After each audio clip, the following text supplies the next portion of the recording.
اللہ تعالیٰ نے مردوں کو عورتوں پر حاکم بنایا.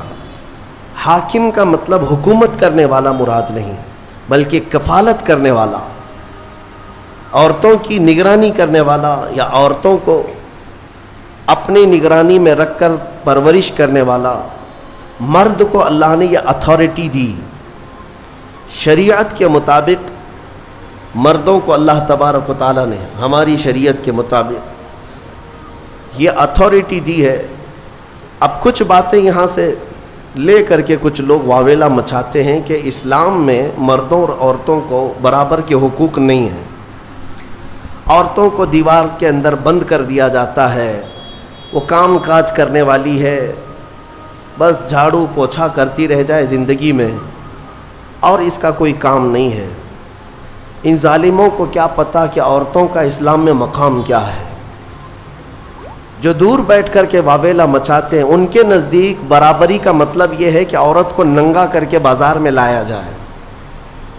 واللہ میں کہتا ہوں اسلام نے جو عورتوں کا مقام عطا کیا، ایک خاتون جنت سیدہ کائنات فاطمۃ الزہرا کے قدموں کے برابر لاکھوں مرد بھی نہیں ہو پائیں گے. ان کا جو مقام ہے یہ نہیں ہے کہ اسلام نے عورتوں کو کہیں گرایا ہے، برابری، بلکہ کچھ خصوصیات مردوں کی ہے وہ مردوں کو دی گئی، کچھ خصوصیات عورتوں کی ہے تو عورتوں کو دی گئی.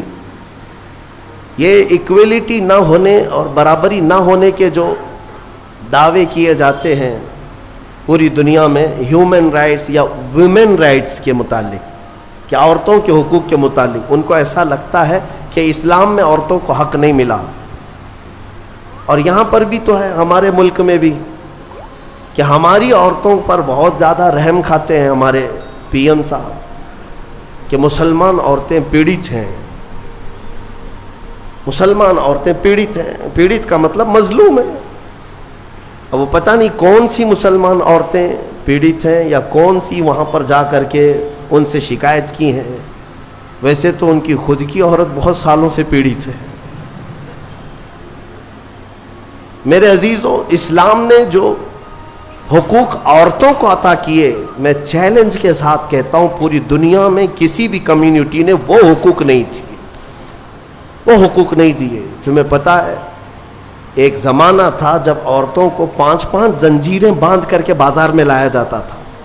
یونان جیسی پوش حکومت، اس زمانے میں سپر پاور کہلائی جانے والی یونان کی حکومت، عورتوں کو وہ 5 زنجیریں باندھتے تھے، 2 ہاتھوں میں، 1 گلے میں، 2 پیروں میں، اور 5 زنجیریں باندھ کر کے کبھی بازار لانا ہوتا تو عورت کو ساتھ میں لاتے اس طرح سے، کھلے چھوڑ کر کے نہیں.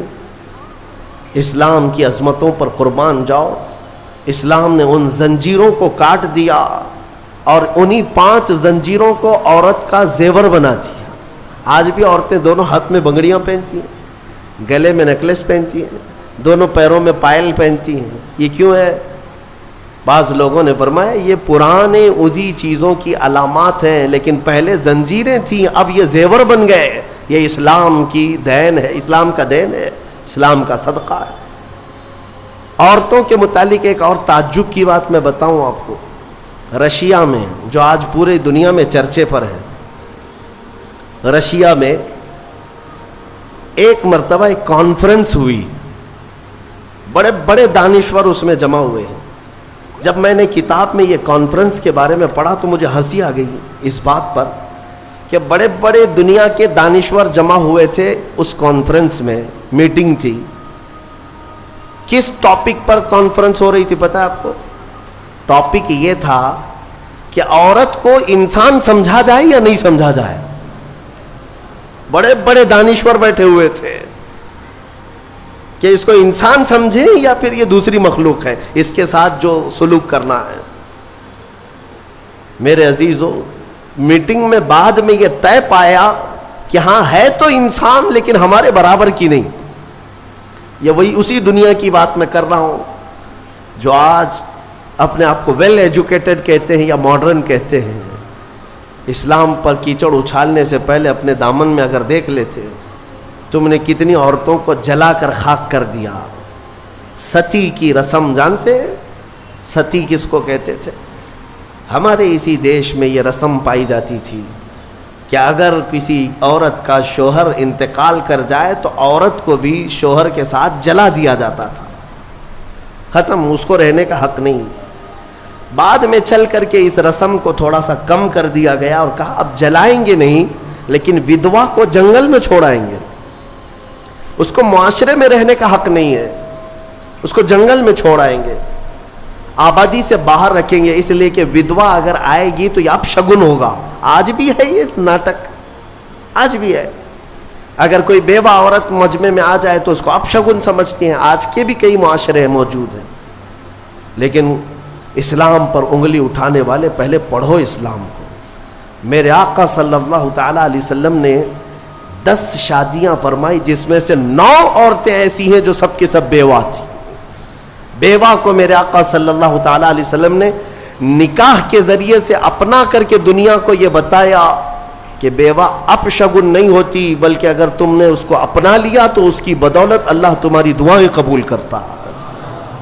بیوہ کو اس طرح سے نکال کر کے باہر کر دینا، یہ سب مجھے حیرت ہوتی ہے۔ آج وہ لوگ ہمیں عورتوں کے حقوق سکھانے آئے ہیں جو کتنی تو عورتوں کو جلا دیے، کئی عورتوں کو بے یار و مددگار چھوڑ دیا، زندگی پر ان کے لیے شادی کرنا حرام کر دیا، ایک بار شوہر مر گیا تو دوسری بار شادی نہیں کرنا۔ وہ لوگ ہمیں عورتوں کے حقوق سکھا رہے ہیں کہ عورتوں کے حقوق کیا ہوتے ہیں۔ جو زنجیریں ڈال کر کھینچتے تھے وہ ہمیں عورتوں کے حقوق سکھا رہے ہیں۔ حیرت نہیں ہے؟ یہ مسئلہ ایسی ہی ہے کہ اگر شیطان آپ کو نماز کے لیے بلانے آ جائے، اس سے یہ پوچھو تم کب سے شریف ہو گئے؟